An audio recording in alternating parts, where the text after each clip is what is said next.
The Galactic Council chamber hung in the void between stars, a massive structure of crystalline architecture that refracted the light of 1,000 distant suns. Inside, 300 species gathered in judgment. Their forms varied wildly, some gaseous, others crystalline, many biological in ways that defied simple description. But today they shared one purpose: to decide the fate of humanity. Ambassador Sarah Chin stood alone at the center of the circular chamber, a small figure dwarfed by the towering representatives surrounding her. Her dark suit seemed to absorb the kaleidoscope of light that filtered through the walls. She kept her face neutral, though her heart hammered against her ribs. High Arbiter Veltrath, a being of pure energy contained within a geometric lattice, spoke with a voice that resonated through every species' method of perception. The verdict has been reached. Humanity, you have been found in violation of 17 articles of the Galactic Covenant. Your expansion is aggressive. Your weapons development is excessive. Your very nature is deemed incompatible with civilized space. Sarah's jaw tightened. We have followed every protocol. We have. Silence, Veltrath commanded. The word rippled through the chamber like a shockwave. The vote was near unanimous. 347 species voted for your exile. Only 12 abstained. None voted in your favor. A Corinthian counselor, its chitinous body gleaming purple under the chamber's light, leaned forward with what might have been satisfaction. Your species is young human. Only 2 centuries since you achieved faster-than-light travel. Yet already you have colonized 47 systems. You breed like parasites. You consume resources with no thought for sustainability. We have stayed within assigned territories, Sarah protested, her voice steady despite the rage building inside her. We have paid every tribute, followed every. Your military buildup speaks otherwise, interrupted a Delphine representative, its 3 heads swaying in unison. Why does a species need 12,000 warships if not for conquest? Sarah looked around the chamber, meeting the eyes, or equivalent sensory organs, of beings who had once welcomed humanity with open appendages. The Zephrins who had taught humans advanced medicine. The Quillian Collective who had shared their stellar cartography. The VRWNN whose philosophers had debated with human scholars for decades. Now they all stared at her with suspicion, fear, or outright contempt. We build ships because the galaxy is dangerous, Sarah said quietly. Because we learned, through hard experience, that peace requires strength. Precisely the mindset we cannot tolerate, Veltrath declared. Humanity, you are hereby exiled from galactic space. You will withdraw all colonies, outposts, and vessels beyond your home system within 6 standard months. Any human presence detected beyond the Sol system after this grace period will be met with immediate and overwhelming force. The combined fleets of 300 species will ensure compliance. Sarah felt the weight of those words crush down upon her. 6 months to abandon 47 worlds, to recall millions of colonists, to surrender decades of exploration and discovery. You're condemning us to a cage, she whispered. We are preserving the galaxy, Veltrath corrected. Consider yourselves fortunate. Many argued for complete eradication. Be grateful for the mercy we show. Mercy. The word tasted like poison in Sarah's mouth. She wanted to scream, to rage, to make them understand. But she was one human against 300 species. What could words accomplish now? This session is concluded, Veltrath announced. Ambassador Chin, you have 6 months. I suggest you use them wisely. The counselors began to disperse, their forms shimmering as they teleported or walked through dimensional gates back to their respective vessels. Sarah stood alone in the emptying chamber, watching the species who had once been humanity's neighbors turn their backs. One figure remained, Ambassador Torven of the Zephrins, a being whose people had been humanity's closest allies. His scaled face showed something that might have been regret. Sarah, he said softly, I am sorry. My people abstained from the vote. It was all we could do. Why, Torven? Sarah asked, her voice cracking slightly. Why this? What did we do that was so terrible? Torven's triple-pupiled eyes met hers. You scared them, Sarah. You scared all of us. Humanity rose too fast, adapted too quickly, showed too much potential. In 1,000 years, where will you be? In 10,000? The council looked at your trajectory and saw something that could eclipse them all. They chose fear over friendship. He turned to leave, then paused. For what it is worth, I believe they will regret this decision. I hope I am wrong about what it will cost. Then he was gone, and Sarah Chin stood alone in the chamber, carrying the weight of humanity's exile back to a species that would not understand. That could not understand. Not yet. 6 months passed like a funeral procession. Earth's colonial administration worked around the clock to evacuate 47 worlds, pulling back billions of humans who had known no home but distant stars. The logistics were nightmarish, ships packed beyond capacity, families separated, entire planetary infrastructures abandoned to decay. Admiral Marcus Holt stood on the bridge of the UNSS Defiance, humanity's flagship, watching the last transport vessels limp back toward Sol System. His weathered face showed the strain of the past months, the protests, the riots, the suicides of colonists who refused to leave their homes. Some had stayed behind, choosing to become fugitives rather than prisoners in Earth's cage. "Final count, sir," reported Lieutenant Commander Park, her young face haggard with exhaustion. 97% accounted for. The remaining 3% either chose to stay or couldn't be reached in time. "Chose to become outlaws, you mean?" Marcus muttered. He understood their choice more than he cared to admit. "What's the status on the barrier?" The barrier. That was what humanity had dubbed it, the ring of sensor stations and automated weapons platforms that 300 species had erected around Sol System.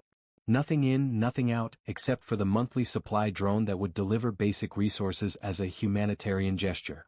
It was a cage made of pure energy and cold mathematics. Fully operational as of 20 minutes ago, Park reported. The Corinthian fleet just activated the final sector. "We're locked in, sir." Marcus nodded slowly. Through the viewport, Earth hung like a blue jewel against the cosmic dark, beautiful, fragile, and now completely isolated. 4 billion humans on Earth, another 6 billion spread across Mars, Luna, and the orbital habitats. 10 billion people cut off from the stars they had dreamed of reaching since the dawn of civilization. "All ships, this is Admiral Holt," he said into the fleet-wide channel. "Stand down to alert condition yellow. Begin normal patrol rotations within system boundaries."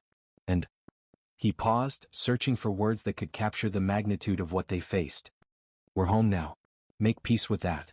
The acknowledgments came back in subdued tones from 12,000 warships, the fleet that the Galactic Council had feared. Impressive perhaps by human standards, but Marcus knew the truth. The combined forces of 300 species could vaporize humanity's entire military in less than an hour. Earth's exile was not maintained by respect, it was maintained by overwhelming firepower pointed at their heads. On Earth, President Elena Vasquez addressed the United Nations Assembly, her face projected on screens across every settlement in the solar system.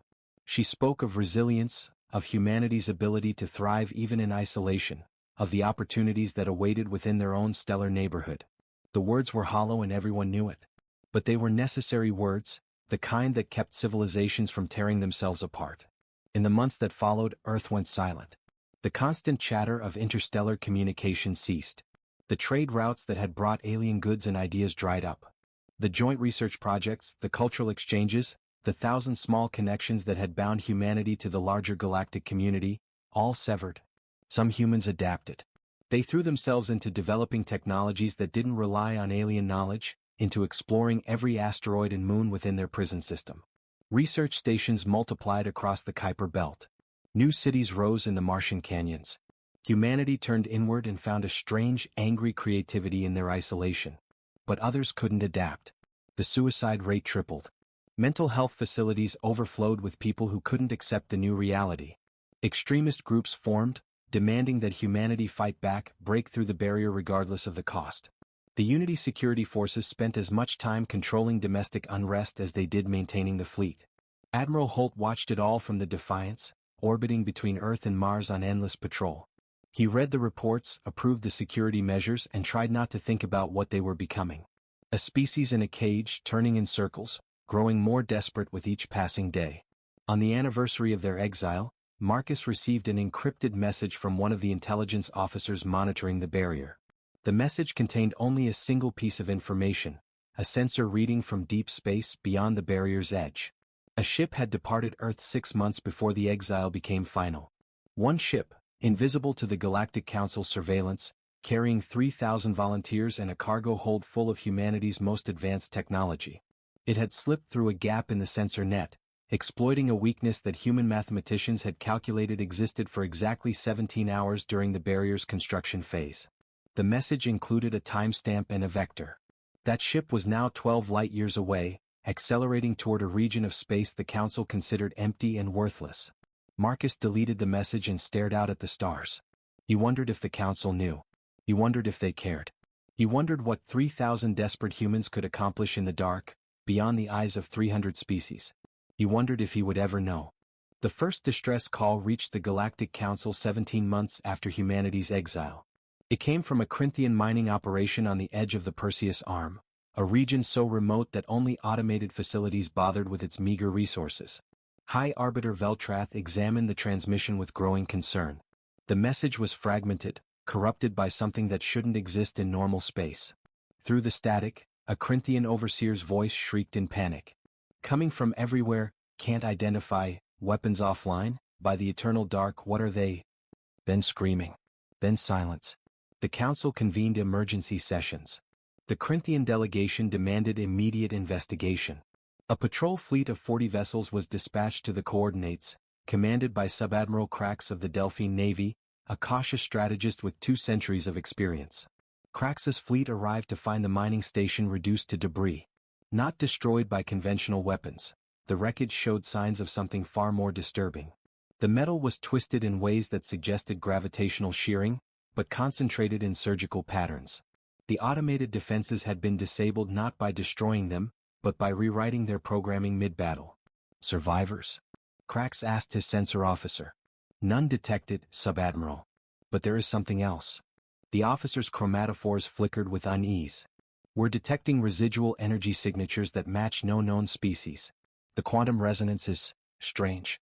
Almost familiar, but modified in ways that shouldn't be possible. Crax ordered a full forensic sweep. His science team worked for 6 hours before they found it. A data fragment in one of the station's backup cores, a partial recording from the security system. The hologram showed the station's command center in the moments before the attack. Everything was normal, the Corinthian crew performing routine operations. Then the lights flickered. The air shimmered like heat distortion. And they appeared. Figures in black armor that seemed to drink in light rather than reflect it. Their movements were too fast, too coordinated, impossibly efficient. They moved through the station like death itself, their weapons, strange hybrids of energy and matter, cutting through Corinthian defenses as if they didn't exist. The recording captured one attacker's helmet tilting toward a security camera. For just a moment, the visor polarized to transparent. Behind it was a human face, young, female, with cold eyes that showed no mercy. The recording ended as those same weapons fired directly at the camera array. Crax felt something he hadn't experienced in decades, genuine fear. Humans, he whispered. But that's impossible. They're contained in Sol system. The barrier is absolute. His communications officer interrupted. Subadmiral, we're receiving another distress call. VRYNN colony, Sigma Draconis sector. They report attack by unknown forces. The description matches. Plot a course, Crax ordered. Maximum speed. And send a priority alert to the council. Tell them the humans are out.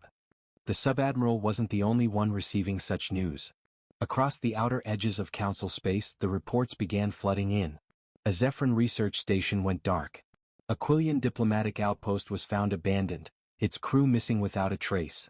A Delphine patrol vessel reported engaging unidentified attackers before its transmission cut off mid-sentence. Each attack was surgical, precise, devastating. And each one bore the same signature. Weapons that combined familiar human aggression with technologies that should have been beyond their capabilities. High Arbiter Veltrath convened the council in emergency session. The chamber that had once judged humanity now buzzed with confusion and growing panic. Explain to me how a species locked behind an impenetrable barrier is attacking facilities across 12 sectors, Veltrath demanded, its energy form pulsing with agitation. The Corinthian military commander, General Scar-9, brought up a holographic display showing the attack locations. The pattern is clear, High Arbiter. They're targeting remote facilities, places where response times are slow. They strike fast, take what they want, and vanish before reinforcements arrive. Whatever ships they're using have stealth capabilities beyond our detection. Ships we never saw them launch, added a VRYNN counselor. Ships that, according to our intelligence, should not exist. The humans were monitored constantly before their exile. When did they build a fleet capable of this? Ambassador Torven of the Zephyrin stood, his scaled face grave. Perhaps we should ask a different question. Not when did they build these ships, but who said they only built the ships we saw? The chamber fell silent as the implication settled over them. You're suggesting they deceived us, Veltrath said slowly? That even before the exile they were preparing. I'm suggesting we fundamentally misunderstood what we were dealing with, Torven replied. Humanity has a saying, if you want peace, prepare for war. We saw their 12,000 warships and called them aggressive. What if those ships were just what they wanted us to see? Another distress call interrupted the session. Then another. And another. The attacks were accelerating, spreading like a virus through council space. And with each report, the same description emerged. Figures in black armor, moving with inhuman precision, wielding weapons that tore through council defenses like paper. The humans were out. And they were hunting. 3 months after the first attack, the Galactic Council's most powerful military minds gathered to assess the crisis. The holographic display at the center of the strategy chamber showed a map of council space. Red markers indicated confirmed attacks. Amber markers showed suspected human activity. The map was drowning in color. Fleet Admiral Zendar of the Vrwenen Empire, considered the greatest military strategist in the galaxy, studied the pattern with his 4 eyes. His crystalline exoskeleton refracted the display light into rainbow patterns across the walls. 73 confirmed attacks, he said, his voice resonating through his chest cavity. Unknown casualties, but estimates suggest over 10,000 council citizens dead or missing. Resource theft totaling 800 billion credits. And we have not captured or destroyed a single human vessel. Because we cannot find them, growled General Scarnine, slamming a clawed hand against the table. They appear from nowhere, strike and vanish. Our sensors detect nothing. Our tracking systems find no warp signatures. It's as if they're ghosts. Worse than ghosts, added Aquilian Admiral, her tentacles writhing with agitation. Ghosts don't steal antimatter reserves and experimental weapons technology. These humans are systematically raiding our outer territories for resources. Zendar manipulated the display, isolating attack vectors. Look at the progression. The first attacks were crude, almost experimental. But each subsequent raid has been more sophisticated. They're learning our response patterns, adapting their tactics in real time. This is not random piracy. This is a campaign. A campaign for what purpose? Demanded a counselor. What can 3,000 humans possibly hope to achieve against 300 species? The question hung in the air, unanswered. Because none of them knew. The council had estimated, based on the single ship they discovered had escaped, that approximately 3,000 humans were responsible for the attacks. 3,000 against a galactic civilization of trillions. The mathematics should have been laughable. But no one was laughing. We need to go back to fundamentals, Zendar said. What do we actually know about these attackers? He brought up the security footage from the first attack, enhancing the image of the human woman's face. They're using technology we don't recognize. Their armor appears to incorporate adaptive camouflage at the quantum level. Their weapons fire compressed dark matter packets, a theoretical technology no species has successfully weaponized. Until now, Torven said quietly. He had been sitting silently in the corner, and his words drew every eye in the room. I've been conducting my own investigation. With the Council's permission, I'd like to share what I've found. Veltrath, attending remotely as an energy projection, pulsed acknowledgement. Torven stepped forward and uploaded his data to the central display. Before humanity's exile, I participated in several cultural exchanges with their scientists. I found them to be brilliant but limited by their young civilization's understanding of advanced physics. He paused, his expression darkening. Or so I thought. What if that was the performance they wanted us to see? He brought up images of human research papers published in galactic journals. Look at these. Standard theoretical work, competent but not groundbreaking. Published openly, shared freely with other species. Now look at this. Another image appeared, a fragment of code recovered from one of the attack sites. This is operating system architecture for quantum computing that exceeds anything in Council space by at least 3 generations. It wasn't adapted from our technology. It's something they developed independently. That's impossible, protested a Corinthian scientist. Humans have only had quantum computers for 90 years. The theoretical framework required would take centuries too. Unless they were already working on it before they made first contact, Torven interrupted. What if humanity's entire approach to galactic society was strategic theater? Show just enough capability to gain access to Council space, appear young and eager to learn, all while hiding their true advancement. The implications rippled through the chamber. Species looked at each other with growing unease. You're describing a conspiracy decades in the making, Veltrath said. That would require planning, coordination, and deception on a scale that... That would be impossible for most species, Torven agreed.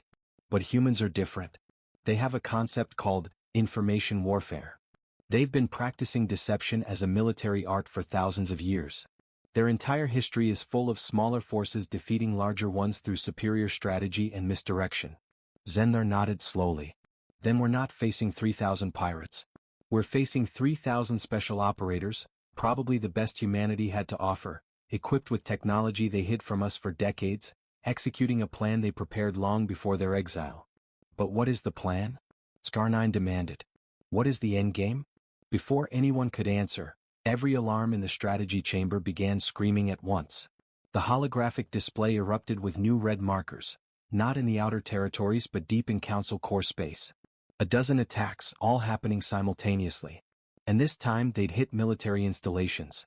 The Ghost Fleet had just declared open war.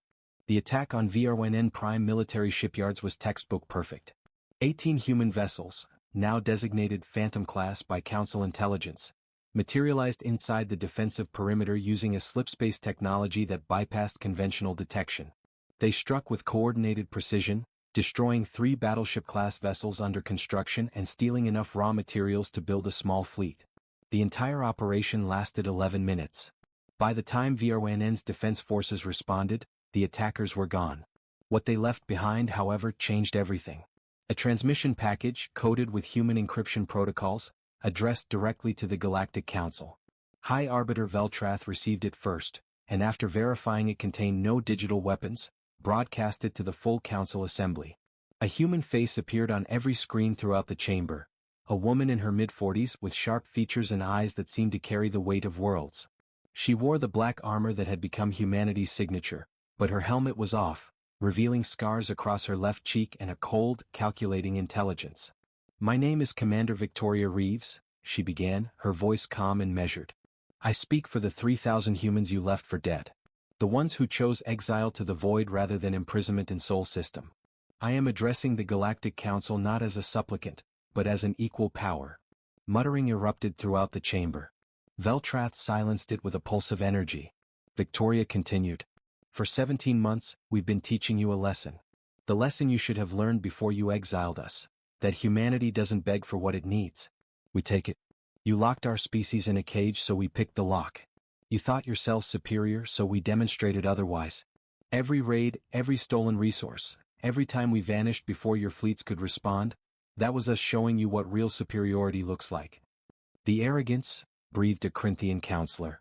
"But we're not here for revenge," Victoria said, and something in her tone made every being in the chamber lean forward. "We're here to propose a new arrangement. You exiled humanity because you feared what we might become. Let me show you what we became." The image shifted. Council members gasped as they saw what appeared to be an entire space station, clearly human in design, surrounded by dozens of ships. But this wasn't in Sol System. The star patterns in the background matched no known Council territory. "This is Haven Station," Victoria explained. "Built in the last 17 months by 3,000 humans, using resources we took from your outer territories and technology we've been developing in secret for decades. We are currently sitting 30 light-years beyond the galactic rim, in a region your sensors don't reach because you believe nothing of value exists there." She smiled, and it was the smile of a predator. "You were wrong. There are 12 resource-rich systems here, unclaimed and unexploited. While you built a barrier around Earth, we built an empire beyond your sight. And we're not alone." The image panned to show other figures, humans yes, but also a handful of aliens. Torven recognized them immediately with a shock that rippled through his entire body. "Those are Zephyrin defectors," he whispered. "And Quillians? And, by the eternal dark, are those Viranen?" Victoria's voice continued. "It seems we're not the only species unhappy with Council rule. Funny what happens when you treat entire civilizations with contempt and condescension. Some of them start looking for alternatives." Veltratha's energy form pulsed with what might have been rage. "You cannot possibly believe you can stand against the combined might of 300 species with your pathetic force of refugees and malcontents." Victoria's expression didn't change. "Can't I? You've been trying to catch us for 17 months and failed every single time. Your military strategists can't predict our movements. Your sensors can't detect our ships. Your security can't stop our infiltrations. And every day we grow stronger while you grow more paranoid." She leaned forward, her scarred face filling the screen. Here's what's going to happen. The Galactic Council will lift the exile on Earth immediately. You will allow free human movement through Council space. You will compensate humanity for the resources we lost during our forced retreat. And you will formally recognize Haven Station and our territorial claims. Or, Scar9 snarled. Or we stop holding back, Victoria replied simply. Everything you've seen, every raid, every attack, we accomplished with 3,000 people and a handful of ships. Do you really want to find out what 10 billion humans can do when they're properly motivated? When they're no longer pretending to be your friendly neighbors? She stood, her armored form radiating controlled aggression. Earth has been silent for 17 months because we ordered them to be. Because we needed you to forget about them while we prepared. But Earth wasn't sitting idle. They've been building, planning, waiting for our signal. You have 72 hours to respond. Accept our terms, or every species that voted for our exile will learn what it means to be hunted. We'll start with the Corinthians. The transmission ended. The council chamber erupted into Cha. The debate raged for 68 hours. Council chambers across galactic space transmitted arguments, counterarguments, military assessments, and political calculations at the speed of light. 300 species, each with their own interests and fears, tried to find consensus while watching the clock count down to Victoria Reeves' deadline. The warmongers, primarily the Corinthians and several militant factions, demanded immediate military action. General Scar9 presented battle plans for a massive assault on the Haven Station coordinates Victoria had so boldly revealed. It's obvious bait, argued Fleet Admiral Zendar, studying the tactical displays. She handed us her exact location. Why would she do that unless she wants us to attack? Because she's arrogant, Scar9 shot back. These humans are drunk on their minor victories. They think themselves invincible because they've raided undefended mining stations. Let them face the full might of a coordinated council fleet. Torven shook his head wearily. And if it's a trap? If they've prepared defenses we can't anticipate? Then we adapt and overwhelm them with numbers, the Corinthian general insisted. 3,000 humans, maybe a few hundred defectors. What can they possibly field against 50,000 warships? But not everyone shared his confidence. The Quillian delegation, whose people had suffered significant losses in the recent attacks, advocated for negotiation. The Delphine Collective suggested a compromise, partial lifting of the exile with strict monitoring. The Zephyrins remained notably quiet, and rumors swirled that some of their military commanders had gone missing in recent weeks. High Arbiter Veltrath listened to it all, its energy form pulsing with the strain of holding the council together. Finally, with only 4 hours remaining before the deadline, it called for order. We must vote, Veltrath declared. All in favor of military action against the human separatists? The vote was close. 173 species voted for war. 118 voted for negotiation. 9 abstained. The majority has spoken, Veltrath announced. We will assemble a fleet of unprecedented size. We will proceed to the Haven Station coordinates. And we will demonstrate to humanity that we do not negotiate with terrorists. Torven stood abruptly. High Arbiter, I must speak. The vote is concluded, Ambassador. And it is a mistake, Torven said firmly. I have studied humanity for decades. I know how they think. Victoria Reeves didn't reveal her location out of arrogance.